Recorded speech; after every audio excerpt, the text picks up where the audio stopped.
السلام عليكم ورحمة الله وبركاته. الحمد لله رب العالمين والصلاة والسلام على عبد الله ورسوله نبينا محمد وعلى آله وصحبه أجمعين أما بعد. আজকের এই আনন্দময় অনুষ্ঠানের সম্মানিত সভাপতি আমাদের প্রিয় প্রতিষ্ঠান মাদ্রাসা দারুস সুন্নাহ পরিচালনা পরিষদের সম্মানিত সভাপতি, মাননীয় প্রধান অতিথি আমাদের শ্রদ্ধাভাজন বাংলাদেশ জমিয়ত আহলে হাদিসের সম্মানিত সভাপতি অধ্যাপক ডক্টর আব্দুল্লাহ ফারুক হাফিজাহুল্লাহ, উপস্থিত রয়েছেন আজকের অন্যতম অতিথি আমাদের অত্যন্ত প্রিয়জন চাঁদপুর জেলা জমিয়ত আহলে হাদিসের সম্মানিত সভাপতি বিশিষ্ট শিল্পপতি জনাব নূর মোহাম্মদ তালুকদার। কিছুক্ষণ আগে মূল্যবান উপদেশমূলক বক্তব্য রাখলেন বাংলাদেশ জমিয়ত আহলে হাদিসের সম্মানিত সেক্রেটারি জেনারেল অধ্যাপক মোহাম্মদ আসাদুল ইসলাম, অন্যান্য অতিথিবৃন্দ, জমিয়ত শুববানের নেতৃবৃন্দ, বিশেষ করে যাকে আজকে হয়তো আমি একটু বেশি স্মরণ করব, আমাদের মাঝে উপস্থিত রয়েছেন বিদেশি মেহমান ফদিলাতুল শেখ আব্বাস বাউ হাফিজাহুল্লাহ। কারণ এই মাদ্রাসা আমি যখন এখানে এই মাদ্রাসাকে বেছে নিয়েছিলাম মাদ্রাসার সেবা করার জন্য 2003 সালে, অর্থাৎ আমি যখন সৌদি ধর্ম মন্ত্রণালয় থেকে জব নিয়ে বাংলাদেশে আসি, আমার সুযোগ ছিল যে কোনো একটি প্রতিষ্ঠান বেছে নেওয়া। সেই সুযোগটি কাজে লাগিয়েছিলাম আমাদের এই প্রিয় প্রতিষ্ঠান মাদ্রাসা দারুস সুন্নাহকে বেছে নেওয়ার মাধ্যমে। আজকে তো অনেক সুন্দর পরিবেশ, এখনো অনেক হয়তো অসম্পূর্ণ রয়েছে, কিন্তু ওই 2003 সাল বা তার আগের কথা আর আজকের কথা বিশাল পার্থক্য। সালাত আদায়ের মতো একটা পরিষ্কার জায়গা ছিল না, ছিল এটা ছোট্ট করে। বর্ষাকালে যখন বৃষ্টি হতো, বর্ষাকালে বৃষ্টি হলে চতুর্দিকের ঢাল, এটা তো পরিচিতই হলো শিবলোকের ঢাল, চতুর্দিকে ঢাল এসে নোংরা ময়লা পানি দিয়ে জমে যেত। সেই প্রবীণ মানুষদের মাঝে এখানে খুব কম সংখ্যকই আছেন। বর্তমান সভাপতি সাহেব তিনিও জানেন, আমাদের ভাই লতিফুর রহমান সাহেব তিনি সেই দূর থেকে আসতেন, তিনিও আছেন এখনও, এবং আমাদের জনাব ক্যাপ্টেন শফিকুর রহমান সাহেব আছেন, আরও আছেন কিন্তু সেবিত শহীদুল্লাহ সাহেব তো আছেনই। সেই কঠিন পরিস্থিতিতে পরিবেশে যেখানে কেউ আসতে চাইতো না, আমি এটাকে বেছে নিয়েছিলাম যে আমাদের এটি প্রতিষ্ঠান, এটাকে সেবা দিতে হবে। কারণ মদিনা যাওয়ার আগে এই বৃহত্তর মিরপুরের একটি বড় শিক্ষা প্রতিষ্ঠান মণিপুর স্কুল, সেখানে কিছুদিন আমি টিচার হিসাবে ছিলাম। তখন এখানে আমার যাতায়াত ছিল। দারুস সুন্নাহর মানুষেরা আক্ষেপ করে বললেন যে অনেকে এখানে আসেন, এসে তারা চলে যান, চলে যাওয়ার পর আর খোঁজ খবর রাখেন না। কথাটা আমার মনে ছিল, তাই দেশে এসে বহু ভালো জায়গায় ইচ্ছামতো যাওয়ার সুযোগ থাকলেও বেছে নিয়েছিলাম মাদ্রাসা দারুস সুন্নাহকে। সেই কঠিন অবস্থায় এই জায়গায় মসজিদ হবে, বহুবার মুআসসাসা আল হারামাইন আল খাইরিয়া তাদের সাথেও অনেক যোগাযোগ কথাবার্তা হয়েছে, কিন্তু সম্ভব হয়নি বিভিন্ন রকমের বাধা বিপত্তি বা আপত্তির কারণে। কিন্তু এই সময় চেষ্টা করেছিলাম, যেটা আমাদের প্রফেসর এখন যিনি সভাপতি সাহেব আছেন এবং আরও একজন প্রবীণ ছিলেন, তিনি কিছুদিন আগে মারা গেছেন, জনাব কাজী ওয়ালিউর রহমান রাহিমাহুল্লাহ, এবং আরও অনেক, এবং ওই সময় ছিলেন আমাদের দীর্ঘদিনের সেক্রেটারি ছিলেন আব্দুল সামাদ সাহেব, তিনিও ছিলেন, এবং আব্দুর রৌফ সাহেব তিনিও ছিলেন।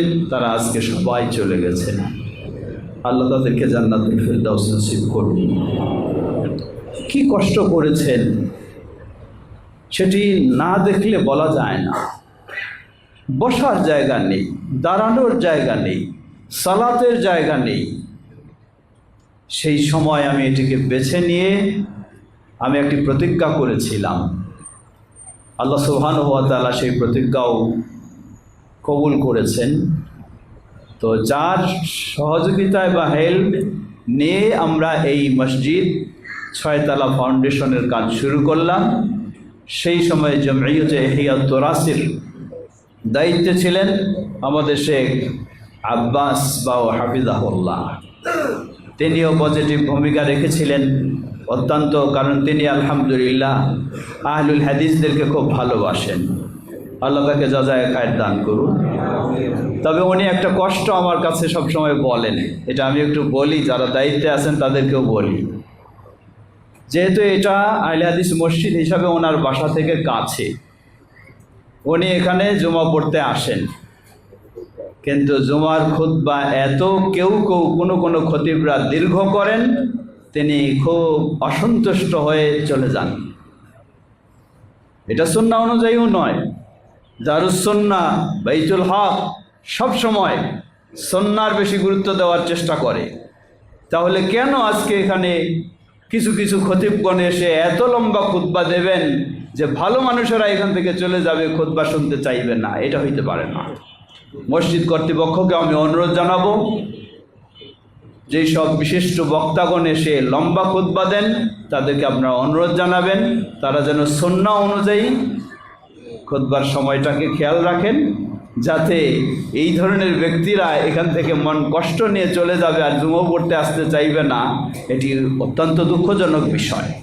মসজিদ বাইতুল হক এমন ছিল না যে এখান থেকে সঠিক জিনিস মানতে পারছে না তাই চলে যাবে, বরং মসজিদ বাইতুল হক গোটা ঢাকার মাঝে এমন ছিল যে কোথাও কোনো সমস্যা থাকলে এখানে দাঁড়ানোর জায়গা না থাকতে পারে, কিন্তু এখানে সঠিক জিনিসটা মানানোর জায়গা ছিল, সঠিক জিনিসটা আমল করার জায়গা ছিল।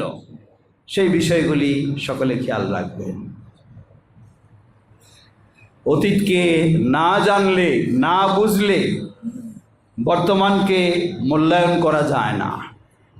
সুতরাং সেই দৃষ্টিকোণ থেকে আমি বলবো যে আলহামদুলিল্লাহ তিনি এখনও ভালোবাসেন, এখনও এখানে আসেন।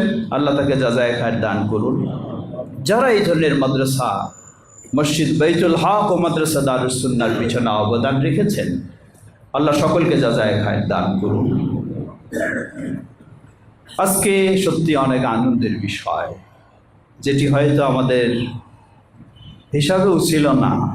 প্রায় 37 জন সহিহুল বুখারীর দর্স শেষ করেছে, 27 জন হেফজুল কোরআন শেষ করেছে, মেয়েদের থেকে 12 জন তারাও সহিহুল বুখারীর দর্স শেষ করেছে। আলহামদুলিল্লাহ, আলহামদুলিল্লাহ, এটি একটি বিরাট সুসংবাদ।